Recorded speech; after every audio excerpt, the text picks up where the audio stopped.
Hey YouTube, what's going on? Zero Magnum X. Welcome. This is the second deck profile that was used in the games that were posted earlier. So hopefully you've been waiting for this and hopefully you enjoy it. This deck's a little bit more straightforward than my Plato control deck, where my Plato control was more focused on like trying to mitigate the game and control what the opponent's doing and getting benefits. This is straight up ramp, draw, and destruction. So a little bit easier to think about, a little bit easier to pilot, I'd imagine, compared to something that has to be a little bit more tricky.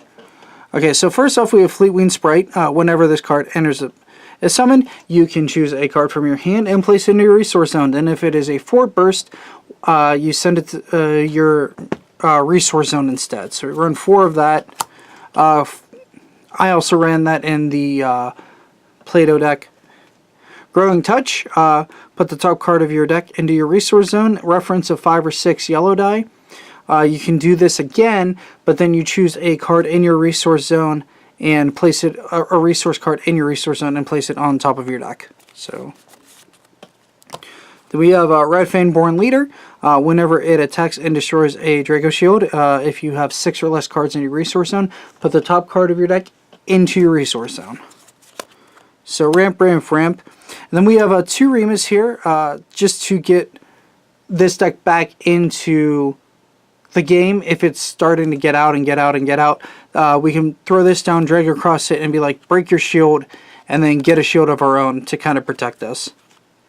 And then finally, our top end is Terraxx Earthshaker. Whenever this creature deals damage to a fort, it deals 2 damage instead, so double breaker for those who play Kaijudo and Duel Masters.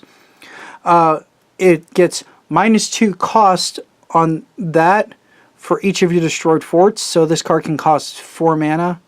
I'm guessing that's what we call resources in this game, or 4 resources. So it can be really cheap if they get an aggressive start. And when it's Drago crossed, it can't be chosen by opposing spells or abilities, so very good all around. Next up is the light part of the deck, which is focused on card draw. So Bontiful Angel, it says, at the end of the turn, when 2 or more of your creatures attacked, or other creatures attacked during this turn, draw a card. So it kind of keeps up cards, kind of keeps up card advantage for you. Okay. Next we have 3 Tariel. I don't have the 4th, if you're wondering. Whenever it is destroyed, the fort that it was at cannot be attacked for the turn, and if it is a fort burst, you just can't be attacked. So your forts can't. It's plain out simple. It's like Storm Spark Blast. Tap all your opponent's guys. They're done. This doesn't tap them though. Or sorry, rest them. It just stops them from attacking. So really good card overall. Like I said, should be running 4 of. Then we have Azraeus, Blade of the Justicar. This is used mostly for Drago Cross and card draw, although it has the Invade Red ability, which is cool. And then we have Axion that we're trying out as a 2 of. You may have 3 creatures at this creature's fort, so it's cool that it breaks the fort size limit. And then when it's Drago crossed, if one of your Draco shields will be destroyed, you may move this card to another fort and stand it. So like even if you want to get aggressive with it, you can. It'll be like, oh, you killed my Draco shield there, boom. Now this is like super defensive over here, and you're probably not getting through. So 2 of that, and then 1 Sunscale Dragon.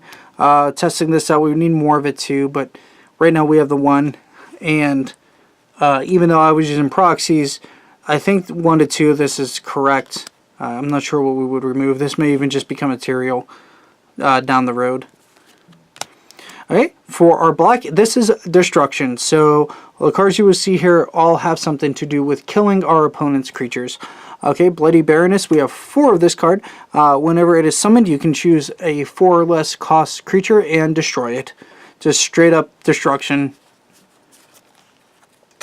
Okay, and then we have Lady Valistra, Bloodlines, Tormented. Okay, that's a mouthful. It's the trial deck, like art, the main card you want out of it. I don't know how you'd say it in this game, but it's like the cover card. Whenever this creature destroys a creature in battle, you may choose an opposing creature with the same color as that creature and destroy it. So like if they're attacking and then you block it, and they're like, they block with a red creature, and then you kill another red creature. So useful. and pretty powerful overall. When it's Drago crossed, this creature must be blocked to Fable. So you Drago cross it with black, and you're like, now you gotta block it. So we're going to kill more things. Kind of an aggressive. So we're in 4 of her. I don't know if 4 is the right number, but we're trying it. Alright, and then we have 4 Death Trap. Just a great card. Kill your thing that's attacking, provided it doesn't have hexproof. I'm going to use a magic term because it's the easiest thing to understand, and it's used in a variety of games. Your guy can't be targeted by it, so. But that card destroys everything else. So we have Adraste's Disdain. Choose a Drago Cross creature and destroy it. Reference 4 to 6. If the creature was destroyed with this effect, you may choose a Drago Shield and destroy it. So if you have a reference of black die 4 to 6, kill Drago Cross creature and kill an opposing Drago Shield. So pretty good for getting in and killing cards. Might be regulated to the sideboard, but right now it's being used. And then of course the all-star of the deck of black for Gluttony of Albert. If you hardcast this, choose all cards or all creatures at an opposing fort and destroy them. If it's a shield blast, you just choose a creature and kill it. Alright, up next is the sideboard. This is also a work in progress. Most of the sideboards are.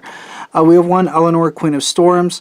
She deals with ambushes. Whenever this creature attacks a fort, if it is not Drago Cross, choose an opposing ambush at that fort and destroy it. So you attack and be like, blow your thing up.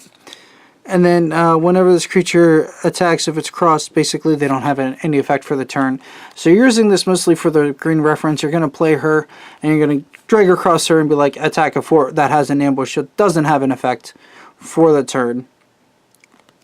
So like if they have EMP and you attack in there and then you're just trying to go into that fort, they can't do anything against it.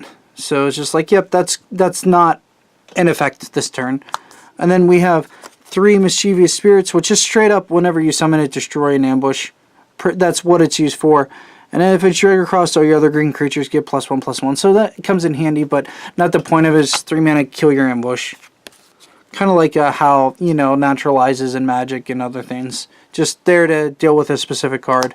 And we have 2 Death and Decay, just in case we face against smaller decks.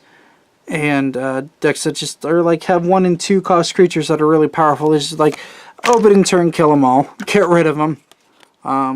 Hopefully, if you see it open in turn, this may be bumped up to a 4 of in the sideboard. But for right now, we're running it as a 2 of. And then we have a 4 of Baltheos, Devourer of Hope, Assassin yellow, so it can attack tapped yellow creatures, or sorry, rested yellow creatures, and can't be blocked by Drago Shields when you do. So it's just going after yellow creatures, saying, I really hate these things, they're dead. And then it says, when this creature is Drago Crossed, you can choose a yellow creature and rest it. So you Drago Cross, rest their thing, kill it. And we're on 4 of that to finish off the deck. Anyway, I hope you enjoyed the games and these deck profiles, and stay tuned for the next series of games and deck profiles. Take care and have a good one, YouTube.